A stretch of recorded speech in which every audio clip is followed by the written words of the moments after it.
Cigarette খাস? খাই। কখন কখন খাস? সকালে ঘুম থেকে উঠে বাথরুমে বয়ে খাই। এত জায়গা থাকতে বাথরুমে বয়ে খাস কে? বাথরুমে না বয়ে খাইলে আমার আগা হয় না। আর কখন কখন খাস? দুপুরে খাওয়ার আগে আর রাতে খাওয়ার আগেও পরেও। তার মানে তুই দিনে 4টা বিড়ি খাস? হ। একটা বিড়ির দাম কত? কে? প্রতিদিন বিড়ির পিছনে 40 টাকা খরচ করস? হ। আচ্ছা তুই কতদিন ধরে সিগারেট খাস? 10 বছর। তার মানে তুই গত 10 বছরে সিগারেটের পিছনে 1.5 লাখ টাকা খরচ করছস? বিড়ি টিয়া তুই যদি ব্যাংকে জমাইতি তাহলে তোর কাছে একটা 17 প্রো ম্যাক্স থাকতো। ও আচ্ছা। হুম। তুই সিগারেট খাস?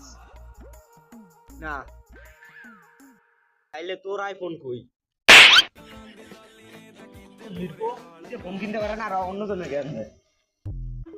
मारो हमको जिंदा मत छोड़ो सालो। हम कोई मंदिर का घंटा है कि कोई भी आके बजा जाता है।